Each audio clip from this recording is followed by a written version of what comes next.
Comment ils vont? Je sais que pour certains, vous en avez marre. La domination de Max, tout ça, vous en pouvez plus et je comprends. Mais ne ratez surtout pas ce qui va se passer sur les 3 prochains jours. Ça pourrait être très sympa. Ce week-end, c'est le Grand Prix de Hongrie à Budapest. Daniel Ricciardo est de retour. Tout le monde va scruter McLaren. On teste un nouveau format de qualif. Avant ce dimanche hongrois, nous avons des choses à nous dire. Allez, on en parle. Et abonne-toi pour soutenir la chaîne. Pour me donner de la force, c'est le meilleur moyen. Tu le sais, ça aide beaucoup pour le référencement des vidéos.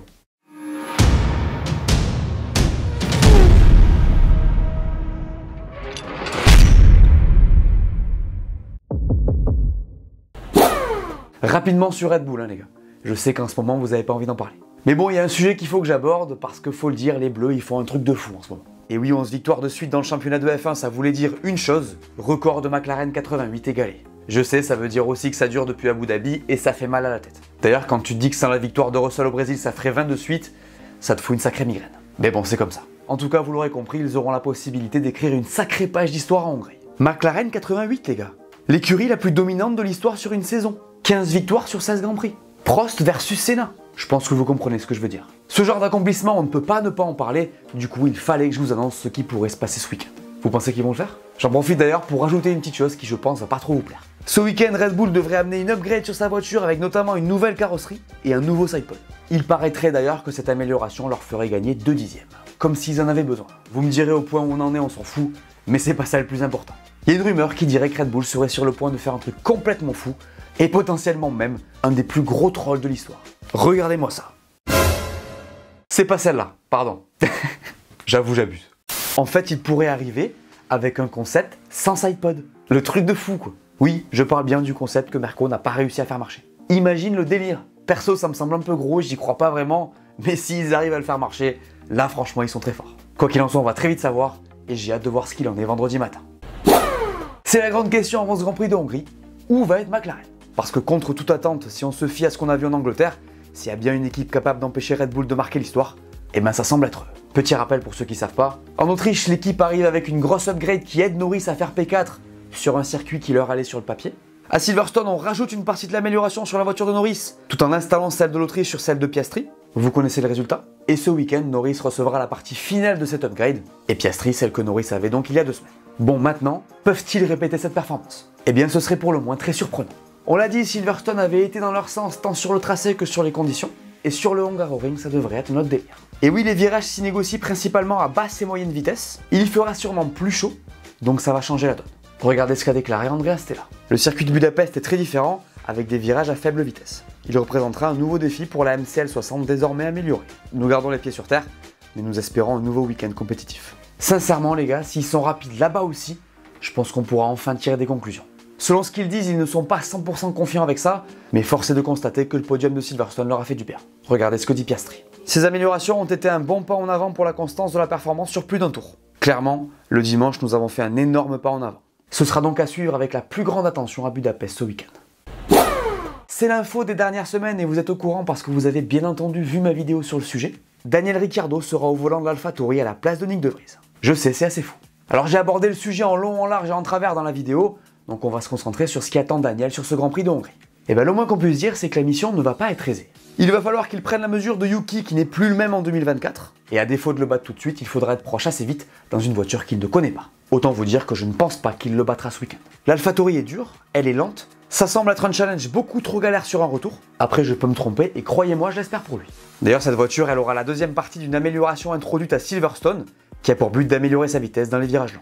C'est une upgrade plutôt importante, donc il va falloir observer ce qu'il fait avec. Ce qui est sûr par contre, c'est que déjà, il ne peut pas se permettre d'être trop loin. Il dispose d'une demi-saison pour faire ses preuves aux yeux de ses patrons, et il faut qu'il utilise chaque course pour monter en puissance. Du coup, pour lui, ce week-end, il faudra éviter le plus possible les erreurs, le crash étant proscrit bien évidemment. Il faudra qu'il soit rapide et le plus proche possible de son coéquipier, et tenter bien sûr de ramener un résultat propre le dimanche. Alors ce sera pas simple, je l'ai dit, mais avec la carotte qu'il a maintenant, et au vu des déclarations de Christian Horner, je pense qu'on peut imaginer qu'il sera motivé comme jamais. Je vous rappelle qu'il est là pour être évalué, pour potentiellement prendre le volant de Checo le moment venu. En tout cas, s'il continue à être en PLS. Bref, je sais que j'ai pas besoin de vous le dire, mais surveillez bien Daniel à Budapest.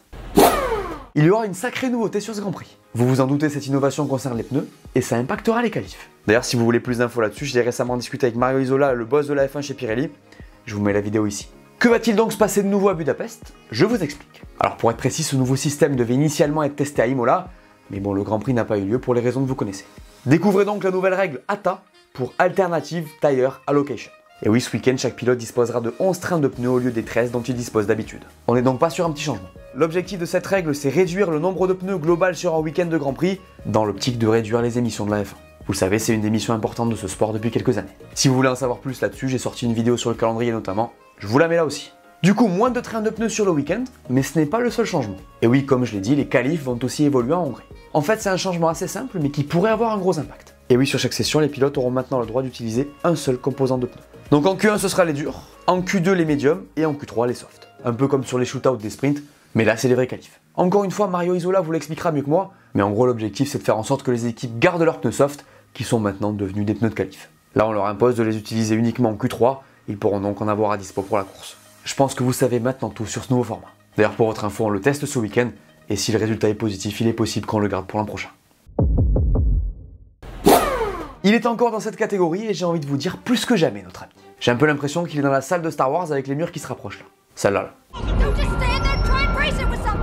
Et que Daniel Ricciardo, c'est un peu la bestiole qui vient lui choper les jambes là, tu vois.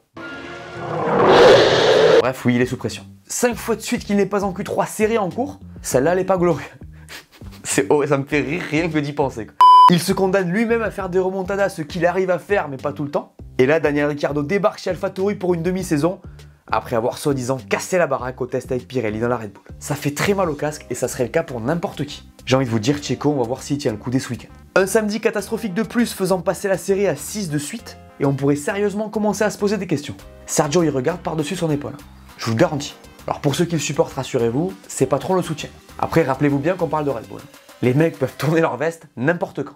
Honnêtement, je serais Checo, je serais pas serein du tout. Après, bon, cette saison, il est clair que je ne les vois pas le remplacer. Ils sont tellement tranquilles qu'il peut faire monter sa série à 12 ou même 15. Ça devrait aller pour 2023. Pour la suite, je suis moins sûr. En tout cas, pas le droit à l'erreur à Budapest. Et surtout, c'est Q3 obligatoire. Les adversaires de McLaren sont sous pression. Et je ne parle pas d'Alpine que j'évoquerai dans la partie suivante. Je parle donc bien de Ferrari, Mercedes et Aston Martin. Et oui, parce qu'ils étaient à des années-lumière des oranges il y a 2 semaines. Le truc, c'est que ça pourrait bien se reproduire. Regardez ce qu'a dit Toto Wolff. Nous sommes limités par le plafond des coûts et par la soufflerie. McLaren a terminé plus loin dans le championnat, donc il dispose de plus de temps de soufflerie, et c'est pourquoi ça va être difficile. Est-ce que je crois que nous avons des améliorations à venir qui vont apporter un changement fondamental à la voiture? Pas vraiment. Mais nous avons quelques petites choses qui arrivent, et on peut voir que si vous trouvez 2 ou 3 dixièmes, ça vous place dans une position différente sur la grille. Alors il dit aussi que ça varie en fonction des circuits, ce qu'on a vu depuis le début de saison, mais il est évident que pour eux, ça sera pas facile avant 2024. Du coup, petite pression avant ce week-end. Chez Aston, c'est un peu la même chose, en pire, j'ai envie de vous dire. Chez eux, ça cale sévère depuis 2 Grands Prix, et on sent que le rythme n'est plus vraiment là. Alors on s'attendait à ce que ça arrive en 2023. Hein. Ils sont encore en structuration, là ils se concentrent sur l'an prochain, donc pas si étonnant. Ce qui est bizarre par contre, c'est qu'ils ne comprennent pas vraiment la voiture, et que la perf varie énormément. Du coup, on sait pas vraiment ce que ça va donner ce week-end, mais il y a moyen que la tendance se confirme. Alors vous allez me dire oui, mais ils sont bons à basse et moyenne vitesse. Et je vous l'accorde, mais depuis Monaco, il y a eu tellement de développement chez les autres que c'est impossible à dire. En tout cas, on le saura très vite. Chez Ferrari, même son de cloche, mais avec encore moins de sérénité. On n'a pas vraiment été bon à Silverstone chez eux, et il va falloir se relever. D'ailleurs, au sein de l'équipe, on pense que c'est au niveau des réglages qu'il faut progresser. Regardez ce qu'a dit Fred Vasseur. On ne peut pas apporter chaque semaine des améliorations à la voiture. Nous aurons bientôt des pièces, mais si je regarde le dernier week-end, je pense que nous aurions pu faire un bien meilleur usage de la voiture. Ce n'est pas seulement une question d'adaptation du package au circuit. Les réglages que vous faites, la préparation du week-end, le vendredi, sont essentiels. Et ce sera probablement encore plus vrai à Budapest, car il est tellement difficile de dépasser que ce sera crucial. Honnêtement, encore une fois, il s'agit plus d'extraire le meilleur du package que nous avons aujourd'hui que de changer complètement le développement de la voiture ou le concept de la voiture. Espérons donc qu'ils arrivent à tirer le maximum de leur voiture et de la stratégie pour reprendre confiance encore une fois. Parlons maintenant d'Alpine, qui doit absolument faire un bon résultat à Budapest. Et oui, là c'est un peu obligatoire pour notre équipe française qui a vu McLaren lui passer devant à Silverstone. Et de quelle manière d'ailleurs? C'était le jour et la nuit entre les deux équipes, et c'est pas facile à encaisser. Alors si on regarde bien ce qui s'est passé à Silverstone, ils étaient loin de McLaren, certes, mais ils n'étaient pas si éloignés de Mercedes, Aston Martin et Ferrari. Le truc c'est que dans ce genre de moment, tu peux pas te permettre de faire double abandon, même si c'est pas vraiment de leur faute. Merci Lance Stroll. D'ailleurs, avant la pause estivale, il devrait aussi y avoir des améliorations chez eux, avec une première étape mineure ce week-end et la suite en Belgique. J'ai pas le détail là-dessus, mais il faut absolument qu'elle fonctionne parce que si c'est pas le cas, ça pourrait compliquer fortement leur championnat. Bref, pour Alpine, pas le choix de scorer en Hongrie. C'est vraiment à croire qu'il n'y a que les doubles prédictions qui marchent. Hein. Encore une prédiction qui passe à 50% à Silverstone, les gars. Merci à Mercedes, son rythme de course et surtout la safety car. On va tenter de réitérer ce week-end. Et pour Budapest, j'ai presque envie de tenter le diable, les gars. J'ai envie de croire en une écurie qui s'est totalement foirée en Angleterre. Une équipe que je sais que vous soutenez en masse d'ailleurs. Je le vois dans les commentaires. Vous me voyez venir en Hongrie, je vois au moins un pilote rouge sur le podium, et quelque chose me dit qu'il sera monégasque. Et oui, c'est donc Charles Leclerc qui va monter sur la boîte en Hongrie, et ce pour la 3e fois de la saison. Vous avez raison, Jean-Michel est optimiste. Après j'avoue, moi-même ça me chauffe. J'ai envie de les voir anticiper la dégradation correctement, proposer une belle stratégie, ne pas faire d'erreur, et surtout j'espère vraiment qu'ils auront de la performance, histoire de se remettre un peu en ordre de bataille. En tout cas Jean-Michel prédiction, il croit dur comme fer. Bref, ce week-end, mon gars sûr, c'est Charles Leclerc. Tu me fais ta prédiction? Alors, ce circuit de Budapest, autrement appelé le tourniquet hongrois. Un vieux de la vieille, vous le savez sûrement, puisque le premier GP là-bas a été tenu en 1986. Un circuit de F1 qui ressemblerait presque à un tracé de carte, tant il y a peu de lignes droites à se mettre sous la dent. Attendez-vous à avoir des ailerons très braqués comme à Monaco, on est sur un circuit de châssis. On fait un tour ou quoi? Allez, c'est parti dans la courte ligne droite des stands de ce Hungaroring, qui sera une zone DRS et où on pourra se doubler. Un premier virage assez traître, en épingle, d'où il faudra absolument bien sortir pour être bien dans la deuxième zone DRS de ce circuit. Au 2, on tombe 4 rapports, on garde la corde, et on remonte sur les gaz le plus tôt possible pour aller chercher le numéro 3. Ici, c'est pleine charge jusqu'au 4 où le deuxième secteur commence. On monte sur le vibreur sans trop en mettre. On tombe 3 rapports dans le numéro 5, toujours à la corde. Ça repart vers l'enchaînement des 6 et 7 où ça plonge et d'où on ressort fort sur le vibreur. On tombe 2 rapports à nouveau dans le 8, puis on enchaîne tout de suite à droite avec le 9. Il y aura un léger répit avec une presque pleine charge jusqu'au 12 où là ça freine fort et ça sort sur le vibreur. La courbe du 13 sera importante à négocier puisqu'elle débouche sur le dernier virage de ce circuit et c'est la fin de ce tour. Vous aimez ce tracé? Jetons un œil à la météo de ce Grand Prix de Hongrie. Vendredi devrait être une journée pluvieuse avec 90% de chances de pluie. Samedi, même chose mais on descend à 60. Et dimanche, il devrait faire grand soleil. Le programme du Grand Prix de Hongrie. Vendredi à 13h30 ce sera les FP1 et à 17h les FP2. Samedi à 12h30 on aura les FP3 et à 16h les qualifs. Et dimanche à 15h, le Grand Prix. Pour ma part, samedi à 14h, je serai sur le plateau de pole position avec Brice Germain et Manu Moine. Et dimanche, possible que je sois au commentaire du Grand Prix. On se voit pour le débrief. Voilà, merci à tous de m'avoir écouté, j'espère que cette vidéo vous a plu, laissez-moi un pouce bleu, dites-moi en commentaire ce que vous pensez qui va se passer ce week-end. N'oubliez pas d'aller voir mes dernières vidéos que vous n'aurez pas vues, dites-moi tout, et on s'abonne. Allez, ciao!